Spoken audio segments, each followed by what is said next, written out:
ഖൽബുള്ളവന്, നന്നാവണമെന്ന് വിചാരിക്കുന്നവന്, ഉള്ളിൽ നിന്ന് ആത്മീയോപദേശത്തിന്റെ ഉറവയുള്ളവന്, എനിക്കൊന്ന് നന്നാവണം, സ്വർഗം കിട്ടണം, നേരെ ജീവിക്കണം എന്ന് വിചാരിക്കുന്ന, ആത്മീയമായി സ്വന്തം ഉപദേശം ഉൾക്കൊള്ളുന്ന ആൾ, ഔ അൽഖസമ വഹുവ ഷഹീദ്, സ്വന്തമായി അങ്ങനെ ഒരു ബോധമില്ലെങ്കിലും മറ്റുള്ളവർ പറയുന്നതിനെ പരിഗണിക്കുന്ന ഒരു ബോധമെങ്കിലും ഉണ്ടെങ്കിൽ അവർക്കിതാ ഉണ്ട്.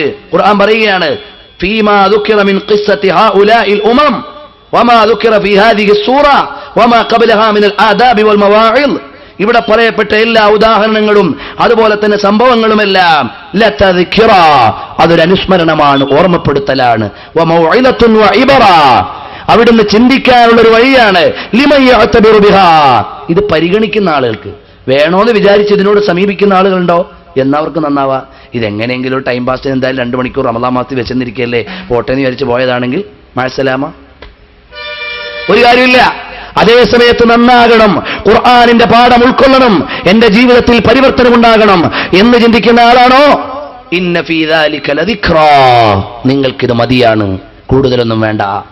ലിമൻ കാന ലഹു ഖൽബുൻ ഔ അൽഖസമ വഹുവ ഷഹീദ്. ഇനി ഒരു കാര്യം കൂടി നിങ്ങളോട് പറഞ്ഞേക്കാം. നിങ്ങൾ വിചാരിക്കും, ഈ കോടാനകോടി ജനങ്ങളെ ഒരൊറ്റ ദിവസത്തിൽ മാലിക് യൗമിദ്ദീൻ എന്നൊരു ദിവസത്തിൽ അന്നൊന്നും വിചാരണ ചെയ്ത് തീരൂലല്ലോ, അതുകൊണ്ട് നമുക്ക് കുറച്ചു നേരമൊക്കെ ഇങ്ങനെ നിൽക്കാം വെയിറ്റിംഗ് ലിസ്റ്റിൽ. അങ്ങനെ വിചാരിക്കണ്ട. എന്തേ കാരണം? لقد خلقنا السماوات والأرض وما بينهما في 6 أيام وما مسنا من لغوب. ഈ കാണുന്ന ആകാശഭൂമികളെയും മണ്ഡലങ്ങളെയും ഗോളങ്ങളെയും ഋതുക്കളെയും മലകളെയും കൊടുമുടികളെയും എല്ലാത്തിനെയും പടയ്ക്കാൻ 6 ദിവസമേ നമുക്ക് വേണ്ടി വന്നിട്ടുള്ളൂ. അത് തന്നെ ഒരു വ്യവസ്ഥിതിക്ക് വേണ്ടി പഠിപ്പിച്ചതാണ്. അത്രേ നമുക്ക് വേണ്ടി വന്നിട്ടുള്ളൂ. വമാ മസ്സനാ മിൻ ലുഗൂബ്, നമ്മൾ അതുകൊണ്ട് കുഴഞ്ഞു പോയിട്ടൊന്നുമില്ല. അതുകൊണ്ട് നമ്മുടെ പരമാധികാരത്തിന് യാതൊരു കുറവുമില്ല. നിങ്ങളെ നമ്മൾ ചോദിക്കും എന്ന് പരിശുദ്ധമായ ഖുർആൻ. എന്നിട്ട് നബി സല്ലല്ലാഹു അലൈഹി വസല്ലം പറയാ, അള്ളാഹുവിന്റെ റസൂൽ സല്ലല്ലാഹു അലൈഹി വസല്ലം നിങ്ങളെ ചോദ്യം ചെയ്യാൻ ചില ജൂതന്മാർ വന്നു. അതാണ് ഈ ആയത്തിന്റെ പശ്ചാത്തലമെന്ന് മഹാന്മാർ പറയുന്നുണ്ട്. നബി സല്ലല്ലാഹു അലൈഹി വസല്ലം നിങ്ങളെ ചോദ്യം ചെയ്യാൻ ആളുകൾ വന്നു, പല കാര്യങ്ങളും ചോദിച്ചു ബുദ്ധിമുട്ടിച്ചു. അപ്പ നബി സല്ലല്ലാഹു അലൈഹി വസല്ലം നിങ്ങളോട് പറഞ്ഞു, എന്താണെന്നറിയോ? ഇമാം ഹാക്കിം ഇബ്നു അബ്ബാസ് റളിയല്ലാഹു അൻഹു തൊട്ടുദ്ധരിക്കുന്ന ഹദീസിൽ കാണാം, അത്തത റസൂലുള്ളാഹി സ്വല്ലല്ലാഹു അലൈഹി വസല്ലം ഫസഅലതുഹു അൻ ഖൽഖിസ് സമാവാതി വൽ അർദ്, ആകാശഭൂമികളുടെ സൃഷ്ടിപ്പിനെ കുറിച്ചൊക്കെ ചോദിച്ചു. അപ്പൊ നബി സല്ലല്ലാഹു അലൈഹി വസല്ലം സമാധാനപ്പെടുത്തിക്കൊണ്ടിറങ്ങിയ ആയത്തുകളാണ്. എന്നിട്ട് നബി തങ്ങളോട് പറയാ, فاصبر على ما يقولون وسبح بحمد ربك قبل طلوع الشمس وقبل الغروب. ഒരു കാര്യം നിങ്ങൾ കേൾക്കണം, ഫസ്ബിർ, ഓ നബിയെ ക്ഷമിക്കണം, അലാ മാ യഖൂലൂൻ, വിമർശകന്മാരും വിരോധമുള്ളവരും പറയുന്നതിൽ നിന്ന് ക്ഷമിക്കണം നബിയെ. എന്നിട്ട് പറയാ, വസബ്ബിഹ് ബിഹംദി റബ്ബിക, അല്ലാഹുവിനെ സ്തുതിച്ചുകൊണ്ട് തസ്ബീഹുകൾ ചൊല്ലണം. അതുപോലെ തന്നെ നിസ്കരിക്കണം, ഇബാദത്ത് ചെയ്യണം. ഖബല തുലൂഇ ശംസി, സൂര്യോദയത്തിന് മുമ്പ് അവിടുന്ന് ആരാധന നിർവഹിക്കണം. വഖബലൽ ഗുറൂബ്, ഖബലൽ ഗുറൂബ്, അസ്തമാനത്തിന് മുമ്പും ഉദയത്തിന് മുമ്പും, അങ്ങനെ ഉദയാസ്തമാനങ്ങളുടെ ഇടയിലായി 5 നേരത്തെ ആരാധന നിർവഹിക്കണം. പരിശുദ്ധമായ ഖുർആൻ പറയുകയാണ്, വമിനൽ ലൈലി ഫസബ്ബിഹുഹു വഅദ്ബാറസ് സുജൂദ്, രാത്രിയിൽ നിന്നും അതുപോലെ തന്നെ നിങ്ങളുടെ സുജൂദുകൾക്ക് ശേഷവും. ഇവിടെ മഹാന്മാർ പറയുന്നു, വസബ്ബിഹ് ബിഹംദി റബ്ബിക ഖബല തുലൂഇ ശംസി, സൂര്യോദയത്തിന് മുമ്പ് നിസ്കരിക്കണം, യഅനി സുബ്ഹി നിസ്കാരമാണ്.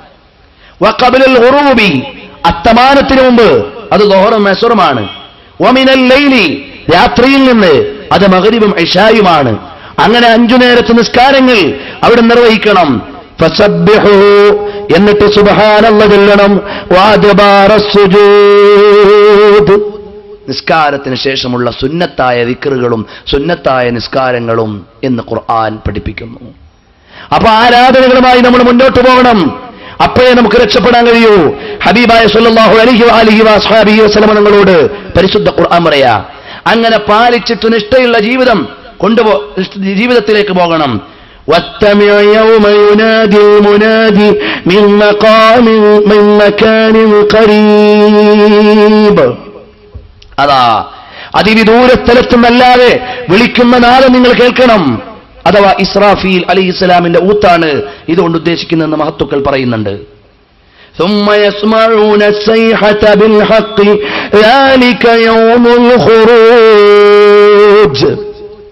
പിന്നെ നിങ്ങൾ അട്ടഹാസം കേൾക്കും. അഥവാ ലോകത്തിന്റെ പര്യവസാനത്തിന്റെ പടഹധ്വനി, ലോകാവസാനത്തിന്റെ ധ്വനി നിങ്ങളിലേക്ക് ഉയരും. പരിശുദ്ധമായ ഖുർആൻ പഠിപ്പിക്കുകയാണ്. അതുകൊണ്ട് പരലോകത്തിലേക്ക് നിങ്ങളുടെ ഈ ലോകത്തെ പരിവർത്തനപ്പെടുത്തുന്നതിന് മുമ്പ് പരിശുദ്ധമായ ജീവിതം നയിച്ച് നിങ്ങൾ മഹനീയമായ സ്വർഗത്തിന്റെ അവകാശികളായി മാറാൻ നിങ്ങൾ ശ്രമിക്കണം. പരിശുദ്ധമായ ഖുർആനിന്റെ പ്രഖ്യാപനം. എന്നിട്ട് പറയാണ്, ഇന്നാ നഹ്നു നുഹ്യീ വനുമീതു വഇലൈനൽ മസീർ. നമ്മളാണ് ജീവിപ്പിക്കുന്നത്, നമ്മളാണ് മരിപ്പിക്കുന്നതും, നമ്മളിലേക്കാണ് മടങ്ങുന്നതും. നിങ്ങളുടെ എല്ലാവരുടെയും തുടക്കവും ഒടുക്കവും തബാറക്കല്ലദീ ബിയദിഹിൽ മുൽക്കു വഹുവ അലാ കുല്ലി ഷൈഇൻ ഖദീർ അല്ലദീ ഖലഖൽ മൗത വൽ ഹയാത. മരണത്തെയും ജീവിതത്തെയും നമ്മളാണ് പടച്ചത്. അതുകൊണ്ട് നമ്മളാണ് നിങ്ങളെ മരിപ്പിക്കുന്നത്.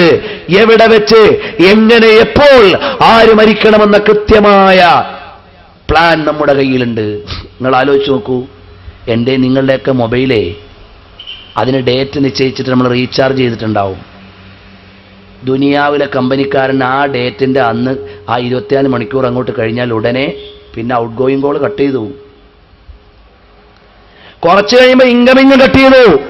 അവന്റെ കമ്പ്യൂട്ടറിൽ ഫീഡ് ചെയ്ത് വെച്ചിരിക്കുകയാണ്, ഇത്ര നമ്പർ മൊബൈൽ കസ്റ്റമറുടെ എക്സ്പയറി ഡേറ്റ് ഇന്ന ദിവസമാണ്. കമ്പ്യൂട്ടറിൽ ഫീഡ് ചെയ്ത് വെച്ചേക്കുക. അംബാനിയൊന്നും വരേണ്ട ആവശ്യമില്ല. അംബാനിയുടെ LD ക്ലർക്ക് റിപ്പോർട്ട് ചെയ്ത് വെച്ചതാ, കമ്പ്യൂട്ടറിൽ കയറ്റി വെച്ചതാണ്.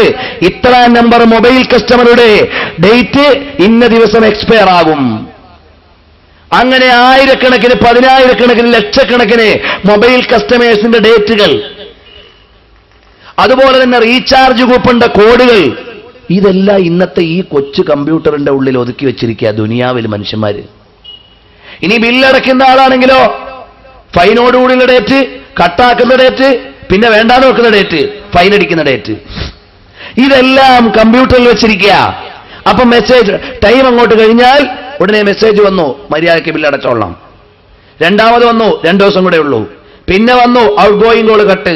തൽക്കാലം നിങ്ങളെ പുറം ലോകത്തോടുള്ള എല്ലാ ബന്ധവും വിച്ഛേദിച്ചിരിക്കുന്നു. ഇനി ആരെങ്കിലും ഇങ്ങോട്ട് വരുന്ന കൂടെ 5-6 ദിവസം കഴിഞ്ഞാൽ തടയും. അതിനുമുമ്പ് വേണമെങ്കിൽ പൈസ അടച്ചോളാം.